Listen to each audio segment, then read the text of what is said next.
Meanwhile, rules specify that when we have a gender non-binary candidate or officer, the non-binary individual is counted as neither male nor female, and the remaining 6 offices must be gender balanced. With the results of the previous 4 elections, our elected officers are currently 2 male and 2 female.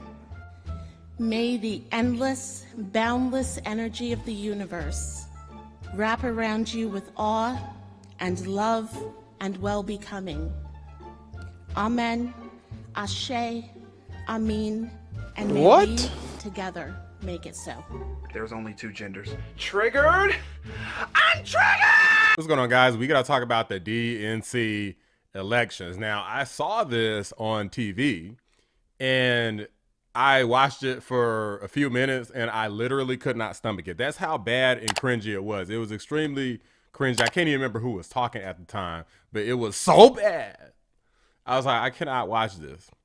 Even making this video is difficult because everything I'm about to show you guys is extremely cringe. It's absurd levels of cringe. There's nothing about this that is good. It's not cool. It's not real. It's just a bunch of woke, stupid, dumb idiots out here being woke and stupid and dumb idiots. That's literally it. Now, if you can't handle extreme levels of wokeness and foolery, then go ahead and drop a like on this video and you know what to do. I appreciate you stopping in. But if you want to see this so we can laugh at it together and demonstrate why the Democrat Party lost and how foolish and really dumb that they are for doubling and tripling and quadrupling down on the same failed policy and wokeness that lost them this election, going even further, I would argue, than they were before, and they were already off the cliff. Now they're like in another universe somewhere. Just stay tuned. Let me show you guys how it popped off at the beginning. And we'll begin with the opening statements. Each candidate will have 30 seconds, and we'll start with Dr. Quintessa Hathaway. Good evening, everyone. It is my desire to be the next DNC chair, and I just want to give you all a little bit of something that's been on my heart here over the last couple of days. You fight on, you fight on, you fight on, you fight on. When your government is doing you wrong, you fight on, oh, you fight on. just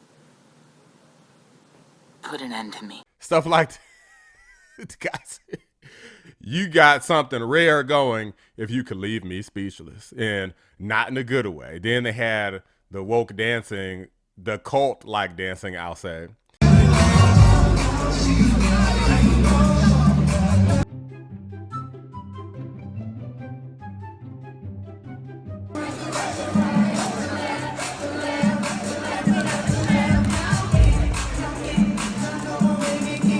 And before anybody says anything, well, you guys got the Trump dance, this stupid dance here. Why are you guys doing all that all the time?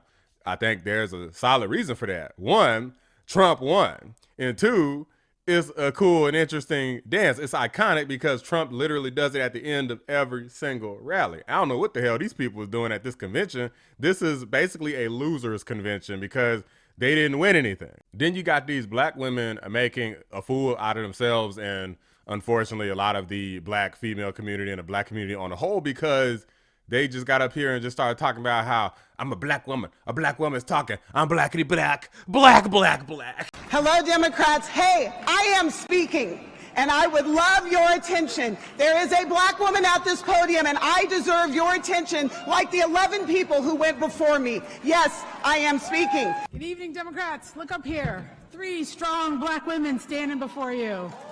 3 black women who, rather than just grabbing a chair, ran for chair. Te quiero mucho, Papa. Gracias por todo. My name is Artie Blanco, Freddie Blanco's daughter. Vote for me for vice chair. Look at this room, y'all. Truly take it in. This is the Democratic Party. We are our strongest when we stand together. We are in a time in this country when our democracy and our rights are under attack. We're at a time where black and brown people, women, and other minorities are being blamed for everything that's wrong with this country. So let's fight together for a stronger and more inclusive Democratic Party. Good afternoon, DNC! Let me say something. Over the last several days, we've seen what happens when we have the wrong people in powerful places. And so today, I ask for your support in electing me as your DNC vice chair, because in a time of crisis, leadership matters. My people are sick and tired of being sick and tired. We are sick and tired of being the last one hired and the first one fired. We are sick and tired of the... And as if that wasn't bad enough, now you have the wokest of all. You got these lunatics, these gender lunatics saying, oh, you can only vote for a certain amount of people for certain genders.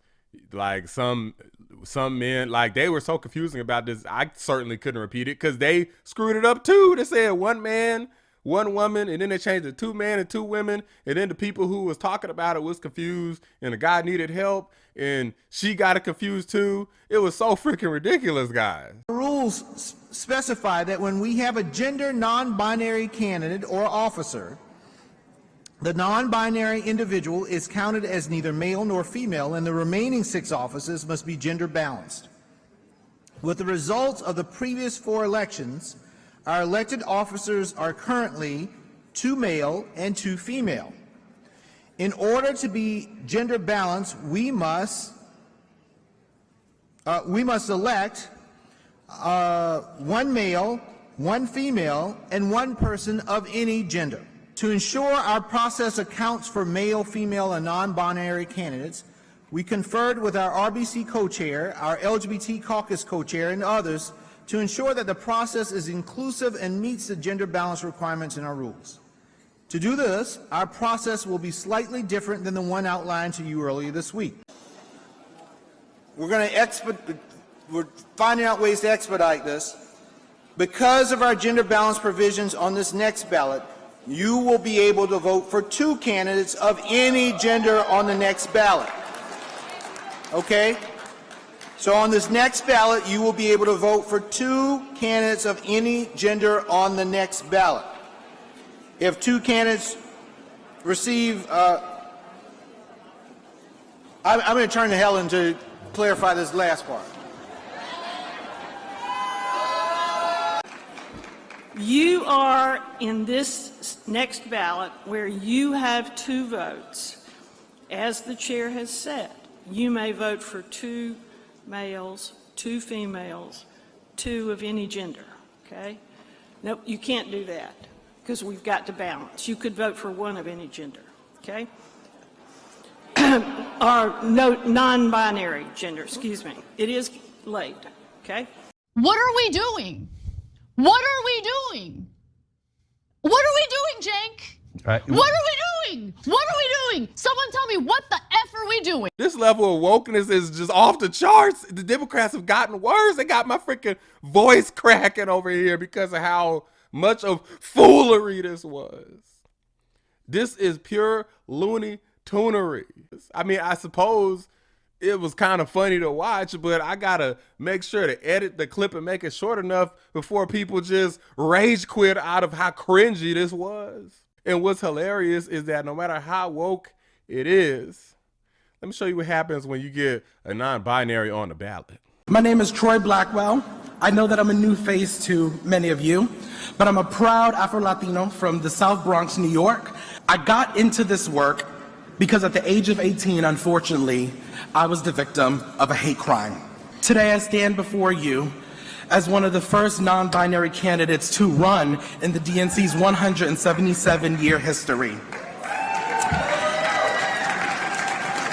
I'm proud to be the only Afro-Latino in this race. I'm asking you to take a chance on someone like me, a proud non-binary Afro-Latino from the South Bronx. The final tally of votes: Troy Blackwell, 0. They don't like your ass either, okay? Democrats don't like all that weird-ish Either they're just woke virtue signalers. 0 votes. 0. You sure the Democrats care about you? And that it's not just a ruse and act to try to get you to blindly be loyal to them? Think about it. I want to finish off here with this radical leftist James Carville, lifelong Democrat. He's a Democrat strategist. He's just been talking this entire election. I don't show a lot of videos with him because I think he's a complete moron, but there's rare moments of truth with Democrats, such as this non-binary person getting cooked, which, I mean, is this guy even non-binary? He clearly just looks like a regular dude. But anyway, beyond that, James Carville, Democrat strategist, he completely lambasts Kamala Harris, Joe Biden. He calls things out factually and truthfully. You know what they should have did if they would have had a real Democrat primary, but since they didn't, they couldn't really do that this election. But trust and believe, when the 2028 elections are coming up, we're about to see the exact same thing. But without further ado, let me go ahead and react to this with you guys. We ran a presidential election. If we were playing a Super Bowl, we started our 7th string quarterback. Facts. That's what happened. Facts. Okay, you can't address a problem unless you're honest about a problem. Well, the difference is Kamala Harris wouldn't have even made the damn... None of this was inevitable. Hold on. Pause button ain't working. Kamala Harris wouldn't even made the cut. I mean, she wouldn't even made it to college football. She wouldn't have made a cut there. She wouldn't have made it, you know, maybe she could have made it past high school. Maybe. That's what happened. Okay, you can't address a problem unless you're honest about a problem. And none of this was inevitable. It never should have happened. It was not inevitable. Joe Biden stands over this disaster like a colossus. And he just does. You can't. He's a great guy. James, you shouldn't say that. He's a wonderful man. Who cares? If you don't win a damn election, you've done nothing. Zip. De nada. You don't count. I don't care how good a man you are. Hey, man, it's facts, but are they... Till Democrats ain't nobody clapping. Ain't nobody saying nothing. Why y'all so quiet? You know what? The losers don't need to talk anyway. And quit keeping their head in the cloud and talking goofy language that no one else talks, or we got to be, nice to people. Screw that, run over them. You just said this sort of intimated this all lays at the feet of Joe Biden. If Biden had bowed out gracefully with enough time, if there had been some kind of a primary, which you argued in the New York Times after the disastrous debate, but what if he had done it in 2023? We'd have won the presidency by, we'd have gotten 53 and a half. Understand, we were running in a 70% wrong track country that doesn't like Trump. And we resolutely refused to give them change. They actually asked Harris, what would you do different? And he said, I can't think of anything. Now, if you were to put the staggering talent that exists in today's Democratic Party, you heard what I said? The staggering talent that exists in today's Democratic Party, and people would have seen that. They'd have gone, I didn't know they had people like that can actually complete a sentence, okay, that actually can know how to frame a message. I mean, but are they doing that now, though? I mean, who do they have now who is a staggering talent? Like, Shapiro is one of the top guys, and they shafted him for Tim Walz. And he's Jewish and supports Israel, which is something that the Democrat Party is kind of floundering on right now. They're trying to get both sides, like the Gaza people and the Israel First people. They're trying to get both sides, and they're kind of not getting either one by virtue of trying to get both. So, like, who else do they have? Buttigieg isn't a strong candidate. Klobuchar isn't strong. Williamson's going to get cooked again. Bernie Sanders probably isn't going to run again and is super old. I mean, who do y'all even have at this point? Probably a bunch of people who are below the radar. Some people say Jeffries. I'm like, y'all must really want to get cooked if y'all run Hakeem Jeffries' goofy ass. That actually have a sense of accomplishment of doing something. If we would have excited people, and we would have had people from the middle of the country, we would have had people from the coast, we'd have been diverse, we'd have been, and then when you do that, that's how people get involved in politics. We have not had an inspirational presidential candidate since 2012. Well, I agree with Carville on his last point. Name names, my G. Name names. Like, don't just say abstractly that the Democrats got strong people, because I don't see them. On the Republican Party side, I can name several people. You got J.D. Vance, Byron Donalds, Vivek Ramaswamy, Tulsi Gabbard, Tom Cotton, Doug Burgum, Ada Hutchinson. I mean, who else do you need? You got soon you're gonna have Sarah Huckabee Sanders. Eventually, the White House press secretary is gonna be probably running for additional offices. Caroline Leavitt. I mean, you got a lot of people who are strong in speech. They're strong in policy. They support America First, which is kind of like a whole movement of itself. Like the MAGA movement is a whole different movement. It's not a Republican Party movement. It's a movement in of itself. It's almost like its own party at this point. The Republican Party has been hijacked by the MAGA Party, which is one of the reasons why you have people like Pence and some others kind of trying to stop Trump, and sloppy Chris Christie over here just running so he could stop Trump like a dummy, right? So you got a lot of strong people. Oh, and let's not forget Ron DeSantis. He's very beloved, and Ron DeSantis, I think, is a great candidate as well. So I could easily name people on the Republican Party side. Where the hell are the Democrats that y'all got a name? Like, who you gonna run? Pelosi?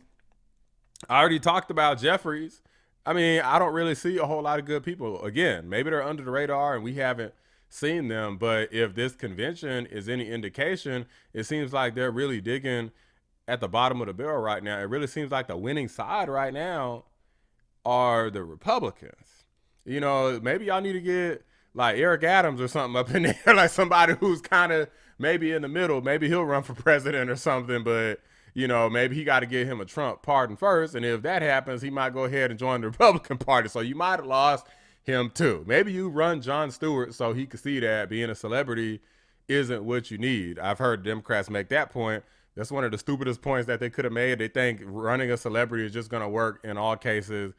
It clearly doesn't. Plenty of celebrities have tried to run before. In some cases it works, some cases it doesn't. At the end of the day, they're just like anybody else. They have to prove their competency from a policy standpoint. They have to prove their ability to speak and answer questions and give people real answers that they actually, not just what they want to hear, but what they need to hear. They need to tell the truth and support America First. If they don't, they're going to lose. But these are just my thoughts, guys. Let me know what you thought about this DNC convention. Do you think it was nice and great progressive showing and that this future for the Democrat Party is looking bright? Or do you think that if this is the best that they have to offer, that they are cooked? Let me know what you guys think. Drop a like on the video, subscribe to the channel. If you're new, I appreciate you watching Black Anomaly Rising Channel.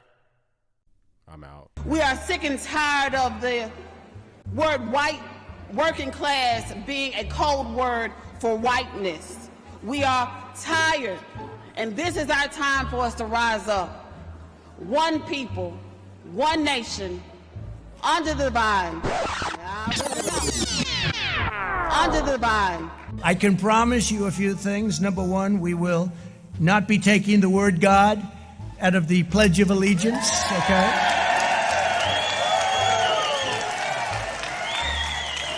Like they did a number of times at their caucuses, so they took the word God out. I heard it. I was listening, I said, that's strange, sort of weird. You've heard it all your life, right?